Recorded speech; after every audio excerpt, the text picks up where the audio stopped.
अब देखिए, करीब 33 दिन से नीट के पेपर लीक को लेकर छात्रों का प्रदर्शन जारी है। अब आंदोलन आक्रोश में बदलता नजर आ रहा है। ऐसे में पहली बार प्रधानमंत्री नरेंद्र मोदी ने इस सुलगते मुद्दे पर खुलकर अपनी बात रखी है। उन्होंने क्या कहा, आपको सबसे पहले वो बताते हैं।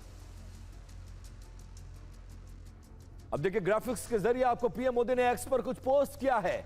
पहली बात, सबसे इंपॉर्टेंट क्या है उसमें, देश के युवाओं का भविष्य भारत सरकार की सर्वोच्च प्राथमिकता है।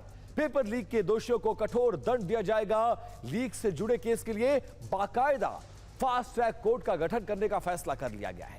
पेपर लीक से जुड़े मामलों के लिए निर्देश जारी कर दिए गए हैं। युवाओं के भविष्य से खिलवाड़ करने वालों को सरकार बख्शने के मूड में बिल्कुल भी नहीं है।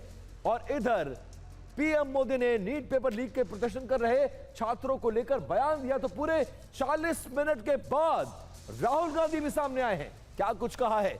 नेता प्रतिपक्ष राहुल गांधी ने पीएम के पोस्ट पर कमेंट किया। लिखा क्या है वो जरा बिग वॉल पर कुछ ग्राफिक्स लेकर आया, उसके जरिए आपको समझाता हूं।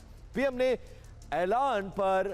ऐलान पर राहुल गांधी ने जवाब दिया है कि आपके अपने ही युवाओं के भविष्य को नुकसान पहुंचा रहे हैं। आपके एजुकेशन सिस्टम पर कब्जा कर लिया गया है। आपने शिक्षा व्यवस्था को बर्बाद होने दिया और जिम्मेदार हर व्यक्ति को अपने संरक्षण दिया हुआ है। छात्रों की मांग है कि धर्मेंद्र प्रधान, जो कि देश के शिक्षा मंत्री हैं, उनको पद से हटाया जाए। छात्र ये चाहते हैं कि प्रधानमंत्री छात्रों से ये तमाम जो कुछ भी इन दोनों में हुआ है उसके लिए माफी मांगे। छात्रों के साथ हिंसा करने वालों पर कार्रवाई हो। और यही 3 मांग 20 जुलाई से लगातार राहुल गांधी सरकार के सामने उठा रहे हैं और इसी मांग के साथ वो प्रधानमंत्री आवास के बाहर धरने पर भी बैठ गए थे।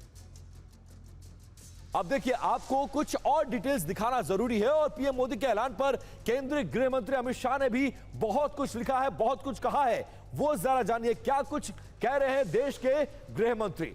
पीएम के ऐलान पर अमित शाह का एक सोशल मीडिया प्रोफाइल एक्स पर एक पोस्ट आया है कि युवाओं का भविष्य मोदी सरकार की सर्वोच्च प्राथमिकता है। जो प्रधानमंत्री कह रहे हैं उसी बात को एंडोर्स किया उन्होंने। पेपर लीक के मामले में फास्ट ट्रैक कोर्ट का सरकार ने गठन का फैसला कर लिया है। फास्ट ट्रैक कोर्ट का गठन पेपर लीक के खिलाफ मील का पत्थर साबित होगा।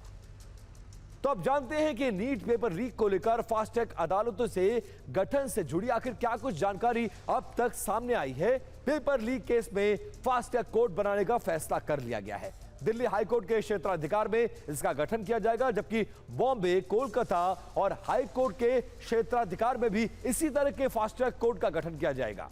नीट पेपर लीक के मामलों की यहां पर सुनवाई होगी। 4 राज्यों में इन फास्ट ट्रैक कोर्ट्स को स्थापित किया जाएगा। फास्ट ट्रैक कोर्ट में हर दिन यानी डेली बेसिस के आधार पर सुनवाई होगी, ताकि जल्द से जल्द जो आरोपी हैं इस पूरे मामले में, वो अगर दोषी साबित होते हैं तो उनको सजा दी जा सके।